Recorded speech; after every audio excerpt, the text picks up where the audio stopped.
So I guess for me, one of the most tangible things that I feel good about down here is this least tern colony on the front beach. I was just doing an oiled bird survey with a friend of mine out on the front beach, and we actually found a couple of least terns that had just hatched inside a tire track that had been formed that day. There had been a heavy rain, so all the tire tracks had been erased, and then there was this fresh tire track which must have driven over the eggs and somehow not killed them, and then these chicks that were, you know, just a couple hours old, still wet, were in this tire track. And so I'd made a video, and the Wildlife and Fisheries of the state came out the next day, and they flagged off this colony just with small little penny flags.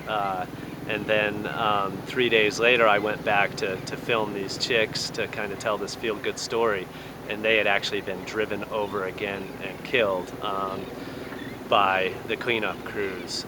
So the cleanup crews here are doing a massive amount of damage because there's no environmental oversight and seemingly no proactive insight and management to mitigate for them by the state or by the feds. And so we've got colony nesting birds all over these front barrier islands that are being heavily disturbed, and in some cases even experiencing mortality from these cleanup crews.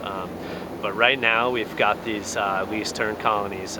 It's almost about a half mile of habitat there, and we've got it totally roped off and signed and flagged, and it looks like they're doing really good. A lot of these birds have re-nested. I think we've got something like 45 pairs in there now that are nesting and have chicks, and it's a great success story, as long as a hurricane doesn't come and wipe them out before they fledge.